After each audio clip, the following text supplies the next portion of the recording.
Ce jeune homme va s'exposer à un danger potentiel dont il ignore quasiment tout.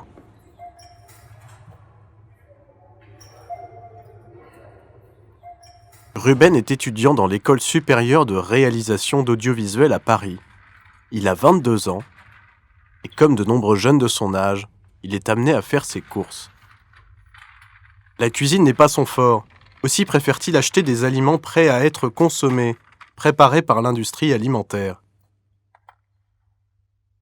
Ces aliments sont conditionnés et transformés par le secteur agroalimentaire à partir de produits agricoles comme la viande, les légumes, les céréales, mais aussi avec des additifs alimentaires.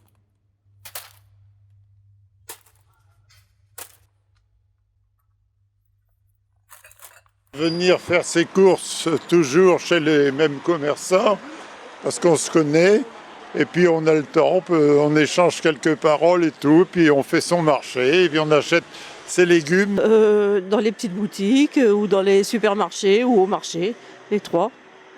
Pas trop au marché parce que j'ai pas forcément l'occasion, vu que je travaille et que j'ai des enfants, mais je fais mes courses chez les petits commerçants. Je vais dans un style de magasin, là, vous savez, au marché frais, grands frais, les trucs comme ça, les légumes sont bons, donc ça va. Mais non, au marché, j'y vais plus, non. J'ai jamais fait mes courses au marché parce que j'ai une famille nombreuse et que c'est pas rentable et puis que de toutes les façons, je pense que ce sont des aliments qui traînent, qui sont pas forcément frais, moins frais en tout cas que quand je vais par exemple chez Lidl, qui est une grande surface, qui a un gros débit et puis qui vend les choses de proximité et pas cher. Donc je vais jamais au marché. Pour moi, c'est trop cher et pas forcément de bonne qualité. Revenons à Ruben et analysons son panier. Bière, soda, laitage, kit apéro et gastronomie régionale. Nous relevons un total de 20 additifs présents dans ces produits, dont 10 dits à éviter, car dangereux pour la santé. 2 étudiants sur 3 sont exposés à des additifs, sans en connaître les dangers. Qu'en est-il lorsque nous nous offrons une sortie au restaurant? Échappons-nous aux additifs? Pour le savoir, nous nous sommes rendus dans le restaurant Le Baltard au Louvre, dans le 1er arrondissement de Paris. Le chef propose une grande diversité de plats, que de lottes farcies ou encore croquants aux céréales. Dans ses préparations, des colorants et des exhausteurs de goût, des additifs alimentaires remplissent également ces fonctions. Alors, je m'appelle Maxime Guillois, je suis cuisinier au Baltard au Louvre depuis 1 an, sur un restaurant gastronomique avec une petite équipe, une petite carte, et on essaye de changer régulièrement la carte et de faire des choses assez complexes. Les additifs alimentaires sont reconnus comme dangereux pour la santé. En réalité, ils ne sont pas tous nocifs et peuvent parfois être très utiles. Pour moi, un additif, c'est un composé qui sert à modifier un aliment, c'est-à-dire en modifier la texture ou en modifier le goût. Il y en a dans certaines de nos préparations. On ne les utilise pas systématiquement. C'est pour changer la texture des choses. Par exemple, partir d'un liquide et obtenir une gelée chaude. On ne les utilise pas du tout pour conserver parce qu'on n'en a pas besoin. On a une mise en place qu'on refait tous les jours, quasiment. Nous, c'est surtout pour la texture. Beaucoup de consommateurs s'efforcent d'éviter au maximum les additifs dans les produits qu'ils achètent. Pour cela, ils préparent leur repas sainement, à domicile. D'autres ont recours à des diététiciens. Barbara Desmarais est diététicienne nutritionniste à Amiens.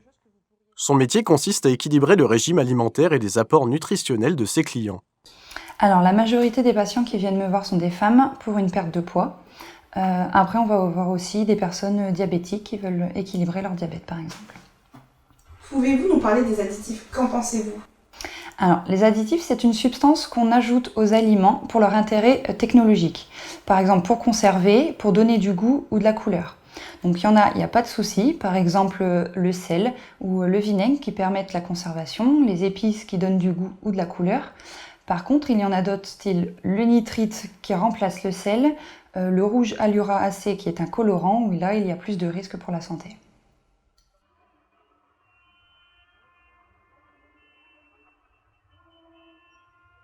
Alors, j'ai des patients qui viennent me voir parce qu'ils veulent justement choisir de meilleurs aliments pour leur santé. Ils choisissent de faire la cuisine plus souvent, d'éviter les plats industriels et d'éviter aussi les additifs dans ce cas-là.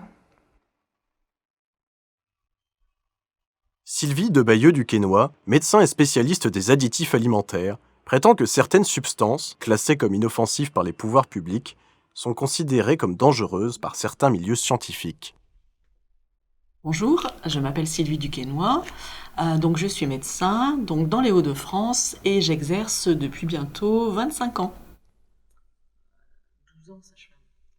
Une réglementation européenne oblige les industriels à noter tous les additifs présents sur les produits à consommer.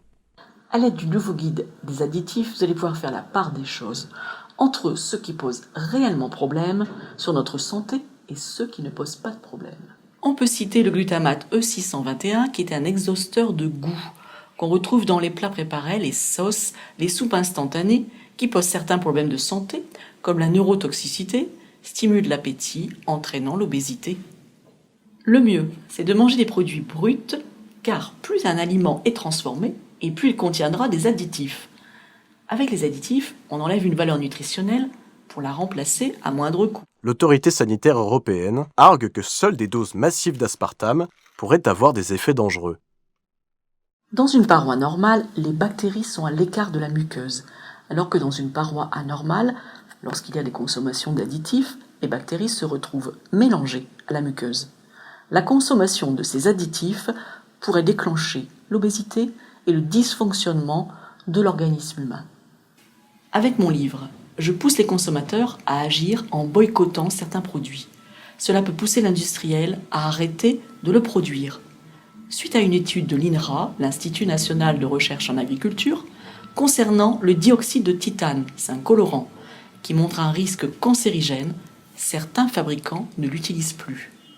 Le consommateur peut donc agir. J'essaye le plus possible de cuisiner des produits frais sans additifs. Voilà. On fait tout maison. Ma femme comme moi, on fait tout maison. Généralement, je préfère le faire de A à Z, avec éplucher les légumes, la viande, enfin bref, tout. Voilà. C'est plus sain, je trouve, et puis c'est plus plaisant. Un peu de musique et on fait la cuisine. Voilà. Consommer des produits frais du marché peut constituer une alternative aux additifs. Un couple de producteurs dans la commune de Brinon-sur-Armançon, près d'Auxerre, a opté pour le circuit court. Je m'appelle Serge Salard, j'ai 62 ans et je suis cressiculteur maraîcher depuis une quarantaine d'années.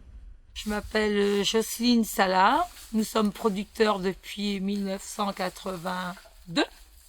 Alors on est producteurs de cresson, salade, mâche, l'hiver, des légumes, carottes, poireaux, choux verts, épinards, navets, tout ce qui est pour l'hiver. Et l'été, dans ce tunnel-là, c'est tomates, poivrons, aubergines. On passe le tracteur et on plante. On met rien du tout. C'est tout naturel. Il n'y a pas d'engrais et tout.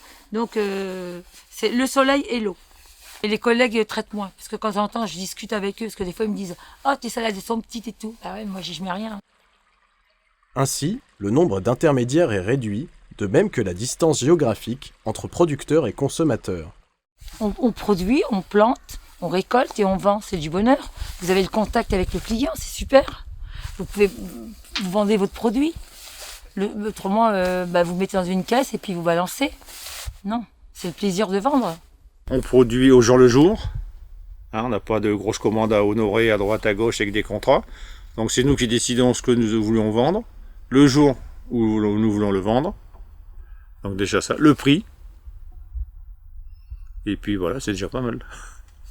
Les additifs permettent la conservation prolongée des aliments et leur donnent une apparence plus appétissante. Qu'est-ce qu'il peut y avoir comme additif post-récolte? Il peut y avoir des antigerminatifs pour les pommes de terre. Après, il y a tout un tas de produits qui existent, mais c'est beaucoup sur les pommes et les agrumes. Et on fait pas de pommes, on fait pas d'agrumes. Les agrumes, c'est déjà ça, c'est compliqué ici.